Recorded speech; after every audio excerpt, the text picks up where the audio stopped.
이 사도행전 말씀은 우리 성도님들에게 아주 특별한 말씀입니다. 왜 그런가 하면 이 사도행전은 이 땅에 주님의 교회가 시작되는 사건을 다루고 있기 때문에 그렇습니다. 우리가 교회를 이야기할 때 우리는 흔히 오늘날에 보이는 건물로서 이 서 있는 교회들만 생각할 때가 참 많은데, 사도행전의 교회의 시작은 보이는 건물에서 시작된 것이 아니라 하나님의 사람들이 바로 교회의 시작이었다라는 것입니다. 교회의 시작은 보이는 건물에서 시작된 것이 아니라 성도들에게서, 예수 그리스도를 주로 고백하는 그 성도들에게서 일어난 역사였습니다. 여러분과 우리 모두는 사도 바울이 말하였던 것과 같이 바로 하나님의 성전, 곧 교회입니다. 오늘 이 자리에 새벽을 깨우고 계신 여러분들 모두가 바로 우리 주님께서 세우시는 교회입니다. 이 사도행전을 당분간 저와 함께 나누시며 교회가 이 땅에 2000년 전에 어떻게 시작되었는지 우리가 함께 묵상하며, 우리 또한 주님의 교회로 어떻게 세워지고 건축되어져야 할지 마음에 품고 우리가 기도하겠습니다. 오늘 사도행전의 첫머리에 우리 예수님께서 제자들에게 아주 중요한 부탁 하나를 하시고 있습니다. 어떤 부탁을 하고 있습니까? 우리 같이 사도행전 1장 4절 말씀을 다시 한번 읽겠습니다. 사도행전 1장 4절 말씀 같이 읽겠습니다. 시작. 사도와 함께 모이사 그들에게 분부하여 이르시되 예루살렘을 떠나지 말고 내게서 들은 바 아버지께서 약속하신 것을 기다리라. 아멘. 아버지께서 약속하신 것, 곧 성령을 기다리라고 우리 주님께서 제자들에게 오늘 부탁하고 있습니다. 왜 주님께서 성령을 기다리라고 말씀하고 계십니까? 우리가 주님의 성전, 교회가 되기 위해서는 성령을 기다리는 것이 참으로 중요합니다. 오늘 이 아침에는 성령을 기다리라는 제목으로 주님의 성전, 교회로 거듭나기 위해서 왜 성령을 기다려야 하는지 오늘 말씀을 함께 묵상하시면서 기도하시겠습니다. 과연 예수님께서는 교회의 탄생을 앞두고 왜 성령을 기다리라고 말씀하시는 것입니까? 첫째, 예수님께서 성령을 기다리라고 말씀하신 것은 삶의 초점을 바르게 맞추게 하시기 위함이었습니다. 오늘 우리 주님께서 성령을 기다리라고 말씀하신 것은 삶의 초점을 바르게 맞추게 하시기 위함이었습니다. 같이 사도행전 1장 6절 말씀도 함께 읽겠습니다. 1장 6절 말씀입니다. 같이 읽겠습니다. 시작. 그들이 모였을 때 예수께 여쭈어 이르되 주께서 이스라엘 나라를 회복하심이 이때니까 하니. 아멘. 이제 곧 예수님이 하늘로 승천하십니다. 3년을 함께 그들과 하셨던 예수님, 부활하신 이후에 40일을 나타나 제자들을 격려하고 용기를 주셨던 그 예수님께서 이제 하늘로 올라가십니다. 바로 이 순간에 제자들이 예수님께 한 질문이 오늘 사도행전 1장 6절입니다. 이스라엘 나라를 회복하심이 이때니까. 예수님께서 그렇게 3년 동안 제자들에게 이 하나님 나라를 가르치셨습니다. 하나님을 사랑하고 이웃을 사랑하라고 말씀하셨습니다. 그런데 제자들의 오늘 마지막 이 질문의 핵심은 결국 세상의 것에 초점이 맞추어져 있는 제자들의 모습입니다. 제자들의 삶의 초점은 여전히 자기 자신이었고, 제자들의 삶의 초점은 여전히 세상에 있었습니다. 이제 곧 성천하시는 이 예수님을 향한 제자들의 질문은 지극히 자기중심적인 질문이었습니다.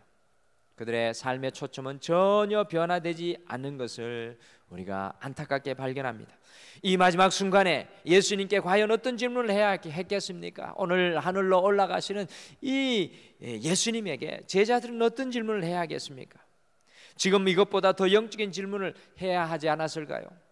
예수님 없이 어떻게 하나님의 나라를 그들이 이루어 갈 것인지, 어떻게 약속하신 성령님을 기다릴 수 있을지, 앞으로 그들이 어떻게 주님의 제자로 살아가야 할지, 어떻게 하나님을 사랑하고 이웃을 사랑해야 할지 질문해야 하지 않았을까요? 마지막 순간까지 그들의 삶의 초점은 세상에 있었고 자기 중심적인 모습입니다. 그러니 주님께서는 이 제자들의 삶의 초점을 바르게 하시기 위해 성령을 기다리라고 말씀하셨던 것입니다. 제자들과 과연 우리의 모습은 사실 다르지 않습니다. 그렇게 우리가 예배를 드려도, 그렇게 말씀 앞에 달려나가도 우리의 삶의 초점이 여전히 세상 중심에 있고 우리 중심에 있었던 우리의 연약한 삶의 모습을 발견합니다. 지난 한 주 우리의 삶의 초점은 과연 어디에 있었습니까? 우리의 초점이 잘못되어 있는 것을 발견합니다. 왜 우리가 이 새벽을 깨우며 성령님을 오늘 기다리고 있는 것입니까? 우리가 온전한 주님의 교회로 다시 세워지기 위해서는 우리의 삶의 초점이 어두움에서, 세상에서, 두려움에서, 문제에서 하나님께로 옮겨져야 될 줄 믿습니다. 우리가 오늘 이 새벽에 성령님을 기다리는 것은 다시 우리의 삶의 초점이 하나님께 맞추어지기 위해서입니다. 어두움에 머물러 있는 우리의 초점과 문제에 얽매여 있는 우리의 삶의 시야와 걱정과 염려와 불행에 사로잡혀 있는 우리의 삶의 초점이 주님으로 얼마 가야만 하기에 오늘도 우리는 주님의 성령을 기다려야 합니다. 사랑하는 성도 여러분, 오늘 이 아침에 다시 한 번 더 주님의 성령을 기다리시는 여러분과 제가 되기를 간절히 축복합니다. 하나님께 우리의 삶의 초점을 맞추기를 바랍니다. 우리 가정을 바라볼 때에도 하나님께 초점을 맞추고, 우리 자신을 바라볼 때에도 하나님께 초점을 맞추고, 우리 자녀를 바라볼 때에도 하나님께 초점을 맞추고, 우리 직장과 사업을 바라볼 때에도 하나님께 초점을 맞추고, 우리 교회를 바라볼 때에도 주님께 초점을 맞추기를 바랍니다. 바로 그때 우리의 기도가 달라지게 될 것입니다. 주님의 성령을 기다릴 때 우리의 초점이 올바르게 맞추어질 것입니다. 둘째, 예수님께서 성령을 기다리라고 말씀하시는 것은 권능의 사람이 되게 하기 위함이었습니다. 우리 보고 성령을 기다리라고 예수님께서 말씀하시는 것은 권능의 사람으로 우리를 건축하기 위함입니다. 사도행전 1장 8절을 같이 읽겠습니다. 사도행전 1장 8절 말씀 같이 읽겠습니다. 시작. 오직 성령이 너희에게 임하시면 너희가 권능을 받고 예루살렘과 온 유대와 사마리아와 땅끝까지 이르러 내 증인이 되리라 하시니라. 아멘. 예수님께서 성령을 기다리고 하신 이유는 우리가 권능의 사람이 되게 하시기 위함이었습니다. 여러분들, 권능의 사람은 어떤 사람입니까? 바로 하나님만을 신뢰하는 사람이 권능의 사람입니다. 여러분들, 신뢰하다라는 뜻은요, 굳게 믿고 의지한다라는 뜻을 가지고 있는데, 이 단어의 원래 뜻은 얼굴을 땅에 대고 엎드린다라는 뜻입니다. 이 신뢰한다는 원래 성경 원어는 얼굴을 땅에 대고 엎드린다라는 뜻입니다. 권능의 사람은 얼굴을 땅에 대고 엎드리는 사람입니다. 여러분들, 무슨 뜻입니까? 권능의 사람, 하나님을 신뢰하는 사람은 나의 수단과 방법은 내려놓고 주님만을 바라보고 얼굴을 땅에 대고 주님께 엎드리는 사람입니다. 3년간 예수님을 따라다녔던 수제자 베드로의 모습은 과연 어떤 모습이었습니까? 자신의 힘으로 무엇인가 해보려고, 자신의 능력으로 주님의 십자가를 져보려고 하는 모습이었습니다. 그러나 이 베드로가 주님을 배신하고 부인하였습니다. 그때 주님께서 하시는 말씀이 성령을 기다려서 권능의 사람이 되라는 것입니다. 여러분들, 권능의 사람은 어떤 사람입니까? 주님 앞에 우리의 얼굴을 땅에 대고 엎드린 사람입니다. 곧 주님만이 내 능력이십니다. 주님만이 나의 권능이십니다. 주님 앞에서 나의 모든 것을 내려놓고 주님의 권능을 의지합니다 라고 고백하는 사람입니다. 사자굴에 갇혔던 권능의 사람 다니엘은 어떤 사람이었습니까? 주님을 기다리며 사자들 앞에서 그의 얼굴을 주님을 향해 땅에 대었습니다. 주님만을 붙들었습니다. 사자가 다니엘을 삼키지 못하였습니다. 풍랑이 이는 바다에서 베드로가 무리를 걸을 때 어떻게 하였습니까? 풍랑이 이는 그 바다 위에서 베드로는 주님을 바라보며 주님을 신뢰하였습니다. 다윗이 골리앗 앞에서 주님만을 신뢰하니 골리앗을 이기는 권능의 사람이었습니다. 사랑하는 성도 여러분, 예수님께서 우리에게 성령을 기다리려고 하신 것은 우리가 주님을 온전히 신뢰하는 사람이 되기를 소원하셨기 때문입니다. 우리가 오늘 이 아침에 왜 이 새벽을 깨우며 성령님을 기다립니까? 우리가 주님 앞에서 얼굴을 땅에 대며 주님만을 신뢰하기 위해서입니다. 우리가 붙잡은 것을 놓고 주님만을 붙잡기를 소원하기 위해서입니다. 오늘 이 아침에 기도하실 때 세상의 것은 다 놓고 주님의 손을 굳게 붙잡는 권능자들이 되시기를 바랍니다. 그리할 때 우리 앞에 놓인 홍해가 갈라질 것입니다. 우리 앞에 가로막힌 여리고성이 무너질 것입니다. 우리 앞에 서 있는 골리앗을 이기게 될 줄 믿습니다. 마지막으로 예수님께서 성령을 기다리라고 말씀하신 것은 주님의 증인되게 하심이었습니다. 우리 그리스도인의 삶의 목적이 무엇입니까? 왜 예수님께서 우리 위해서 십자가에 못 박히시고 죽으시고 여러분들 부활하신 것입니까? 물론 우리를 구원하시기 위함이었습니다. 그러나 그보다 더 중요한 것은 우리가 주님의 증인되게 하시기 위함이었습니다.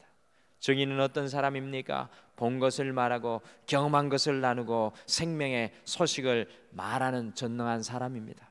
여러분들, 많은 그리스도인들이 예수님을 믿는다고 말하면서도 본 것을 말하지 못하고 주님과 경험한 것을 나누지 못하고 주님의 생명을 전하지 못하는 연약한 삶의 모습으로 살아갑니다. 많은 그리스도인들이 주님의 증인되는 삶을 너무나 가볍게 생각합니다. 여러분들, 그리스도인의 삶의 궁극적인 목적은 그리스도인의 증인되는 것입니다. 우리가 사업에서 성공해야 하는 목적이 무엇입니까? 그리스도인의 증인되기 위해서입니다. 제가 목사가 된 이유가 무엇입니까? 바로 그리스도인의 증인되기 위해서입니다. 여러분들이 어머니, 아버지가 된 것, 교수님, 선생님, 장로님, 권사님, 집사님, 성도님, 사업가, 직장인, 학생이 된 것은 무엇입니까? 바로 주님의 증인이 되어야 하기 때문입니다.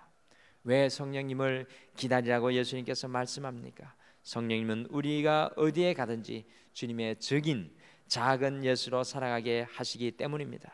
오늘 아침에 우리가 다시 한번 더 기도하시면서 다른 어떤 소원보다 더욱 구체적으로 우리의 삶에 주님을 증가하는 저희의 삶을 살아가도록 다시 한번 결단하는 오늘 이 시간이 되기를 소원합니다. 하나님께서 왜 오늘 우리를 이 새벽에 깨우시는 것입니까? 주님의 증인으로 다시 서라는 것입니다. 주님의 증인으로 나아가게 하시기 위함입니다. 오늘은 예수님께서 왜 제자들에게 성령을 기다리라고 말씀하셨는지 그 이유를 함께 말씀을 통해서 나누었습니다. 삶의 초점을 바르게 하기 위하여 주님께서는 우리에게 성령님을 기다리라고 말씀합니다. 오늘 기도하면서 우리의 삶의 초점이 주님께 맞추어지기를 바랍니다. 우리가 권능의 사람 주님만을 신뢰하는 삶이 되도록 우리에게 성령을 기다리라고 말씀합니다. 우리를 증인으로 세우시기 위하여 성령을 기다리라고 말씀합니다. 오늘 이 아침에 성령을 기다리는 기도의 시간 되시기를 간절히 축복합니다. 우리 다 같이 기도하시겠습니다. 여호와 하나님 아버지, 오늘 이 새벽을 깨우도록 우리를 주님 전에 불러주심을 참으로 감사합니다. 2000년 전에 하나님의 사람들 속에 성전, 곧 교회가 시작되어지는 모습을 통해 바로 그 순간에 우리 주님께서 성령을 기다리라고 제자들에게 부탁하셨던 그 말씀을 우리의 가슴 속에 품습니다. 주님, 오늘 이 아침에도 이 새벽을 깨우며 주의 성령을 기다리는 주의 종들이 있습니다. 오늘 이 아침에 성령을 기다릴 때 우리의 삶의 초점들이 주님 앞에 올바르게 맞추어지는 은혜의 시간 될 수 있도록 주님 축복하여 주시옵소서. 우리가 성령을 기다리며 주님을 바라볼 때 주님을 더욱 온전히 신뢰하는, 우리의 얼굴을 대고 주님 앞에 나아가는 주님이 나의 권능입니다, 능력입니다 라고 고백하는 오늘 이 새벽이 되게 축복하여 주시옵소서. 주님, 더 나아가서 우리의 삶 속에 실제로 우리가 주님을 만나고 주님을 경험하고 주님께 본 것들을 나누는 증인의 삶을 살 수 있도록 오늘 우리를 새롭게 하여 주시옵소서. 오늘도 기도하는 모든 간구의 제목들마다 우리 주님께서 함께하여 주실 줄 믿고 감사드리오며 예수님의 이름으로 간절히 기도드리옵나이다. 아멘. 하늘에 계신 우리 아버지여, 이름이 거룩히 여김을 받으시오며 나라가 임하옵시오며 뜻이 하늘에서 이루어진 것 같이 땅에서도 이루어지이다.